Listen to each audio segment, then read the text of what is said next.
সব দংশনে মারা গেছে। তার প্রাণ বাঁচাতে দেব সবাই এসেছি মহাদেব, তার প্রাণ বাঁচাতে দেব সবাই এসেছি। ঠিক আছে, ঠিক আছে আমার বেহুলা, তুমি যদি সকল দেবতাদের নাচের গানে আনন্দ দিতে পারো তাহলে আমরা তোমার স্বামীর প্রাণ ফিরিয়ে দেব। ঠিক আছে, তাই হবে মহাদেব। আমি আমার জমির জন্য আমি অবশ্যই নৃত্য গীত করবো। হে ঠাকুর, এই পরীক্ষায় যেন আমি উত্তীর্ণ হতে পারি ঠাকুর, এই পরীক্ষায় যেন আমি উত্তীর্ণ হতে পারি।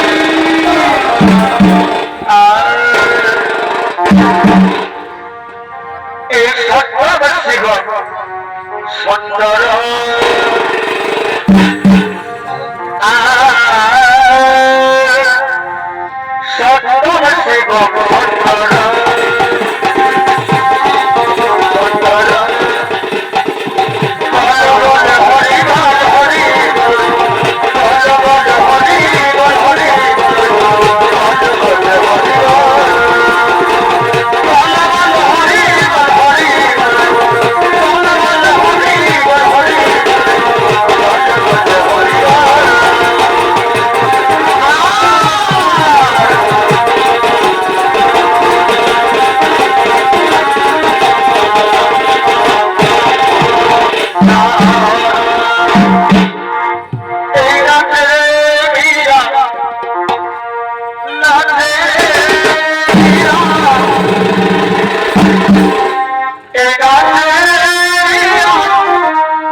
সমস্ত দেবতাগণ, আমি আমার স্বামীর প্রাণ ভিক্ষা চাইছি না ভগবান, দাও আমার স্বামীর প্রাণ ফিরিয়ে দাও।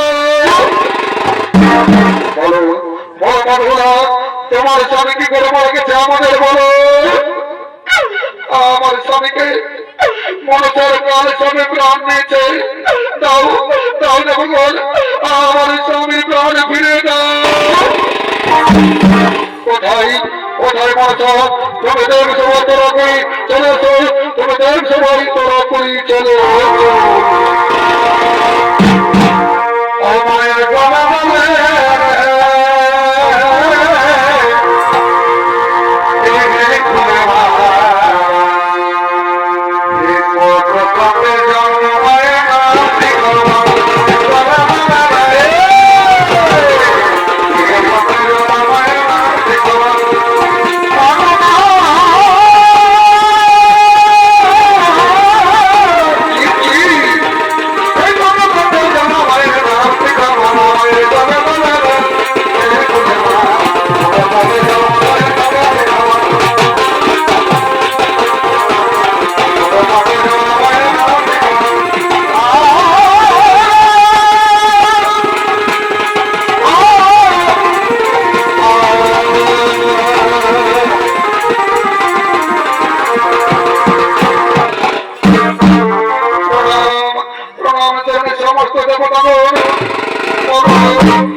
আমি পারবো না পিতা, আমি জানি না কি করে ওই স্বামী মারা গেছে। এই দেখুন মহাদেব, আমার স্বামীর অস্থি ও কাহিনীর কপ্তালের বেহুলার কি প্রমাণ আছে যে যে আমার এই কান্না কিনে ওই স্বামীকে কেটেছে। ঠিক আছে বলেছ, তুমি তোমার সকল সর্বগণকে রক্ষা করছো, তাহলে তাহলেই প্রমাণ হয়ে যাবে। ওরে ওরে সর্বগণ, তোমরা দেব সবাই তাড়াতাড়ি ছুটেছো।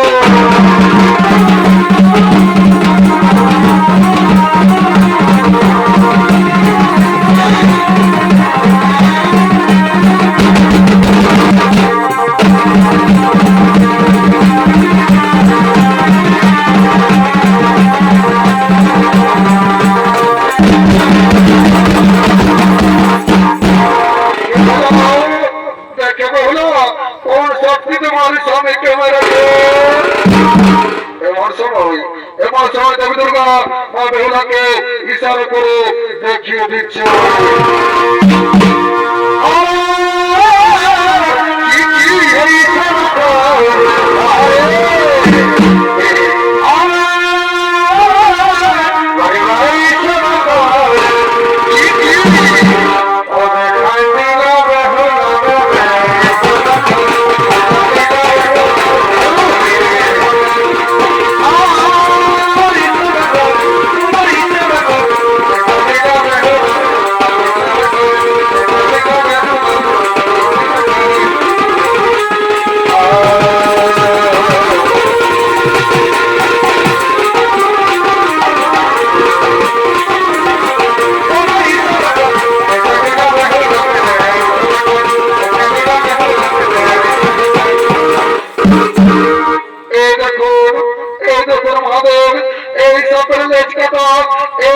আমার স্বামীকে মেরেছে। এবার তো প্রমাণ হলো, দাও দাও পয়সা, তুমি লক্ষেন্দ্রের প্রাণ ফিরে দাও। ঠিক আছে, আমি প্রাণ ফিরে দিতে পারি, কিন্তু আমার একটি শর্ত আছে। বলো মা, তোমার কি শর্ত আছে আমাকে বলো। শোনো বেহুলা, তোমার স্বামীকে দিয়ে তোমার শ্বশুরকে দিয়ে আমার পূজা করতে হবে, তাহলে আমি তোমার স্বামীর প্রাণ ফিরিয়ে দেব। ঠিক আছে মা, আমি তো সবাই কথা দিলাম, আমি আমার শ্বশুরকে দিয়ে তোমার পূজা করাবো। ঠিক আছে বেহুলা, আমি এক্ষুনি এক্ষুনি তোমার স্বামীর প্রাণ ফিরিয়ে দেব।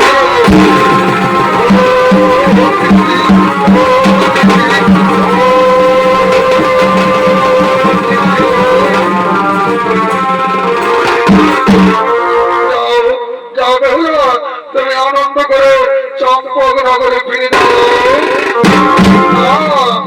আমার একটি শর্ত আছে। বলো বলো, তোমার কি শর্ত? আমার শর্ত হলো যে আমার ছয় ভাষুর সপ্তদিক মধুকর ও ধরি যেন সকলেই ফিরে আসে। ঠিক আছে বেহুলা, তা হবে লক্ষ্মীধর সপ্তদিক মধুকর ও চৌভাসুর ও ধরি সকলে কালীনগর ঘাটে ফিরে পাবে। এবার আমরা সকলে আনন্দ করে নিজা নিজালয়ে চলে যাই, নিজা নিজালয়ে চলে যাই।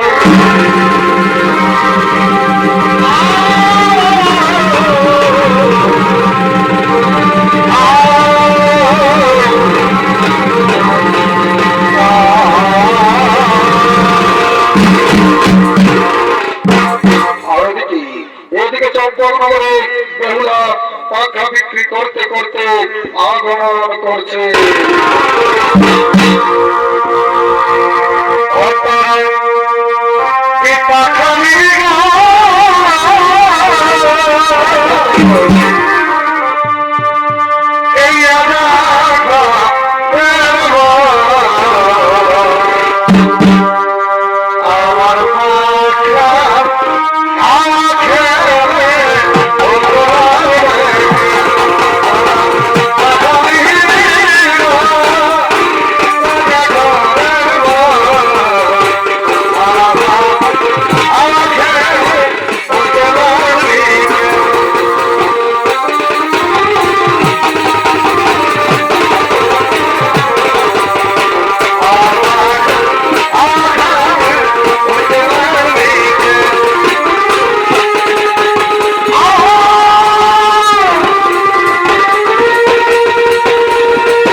গ্রামে গ্রামে পাখা বিক্রি করছো। মা, মা গো, আমি তোমার বেহুলা মা, আমার প্রণাম গ্রহণ করো। মা, মা গো, আমার স্বামী ছয় ভাসুর ও সপ্তটিকা মধুকর সকলে আমি ফিরে এসেছি। মা, মা গো, তুমি আমার শ্বশুরকে দিয়ে মনসার পূজা করো। মা, ঠিক আছে মা, আমি অবশ্যই বলে দেখবো যদি তোমার শ্বশুর মা মনসার পূজা করো না।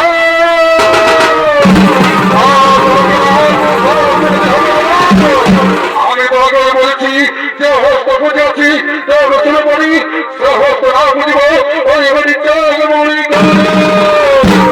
মহারাজ মহারাজ বড় বড় প্রজাবাসী কেন মহারাজ মহারাজ বলে চিৎকার করছো। মহারাজ আমরা কালীদহের ঘরে দেখে এলাম 7,200 সপ্তলিঙ্গা মধুকর ও ধরি সকলে ফিরে এসেছে। তুমি মনসার পূজা করো। অসম্ভব, তারা করতে হবে না। আমি তো আগেই বলছি যে হস্তমী পূজা দিলে আমি শুরু করি।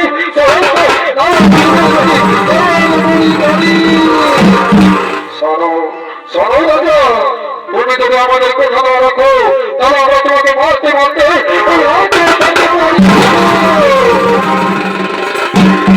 না ভাই, তার তো হবে না। আমি অবশ্যই মনসার পূজা করবো। তবে তবে ডান হাত দিয়ে নয়, আমি বাম হাত দিয়ে মনসার পূজা করবো। ঠিক আছে চাঁদ, আমি তোমার বাম হস্তের পূজায় সন্তুষ্ট হব। তুমি বাম হাত দিয়ে আমার পূজা করো। ঠিক আছে মা, তাই হবে। ওই প্রজাবাসী এসো এসো এসো করে আনন্দ করে মা মনসার পূজা করবো। আমাকে পুজিবা পুজিবা সকল এই রাম আপন দিবা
Thank you.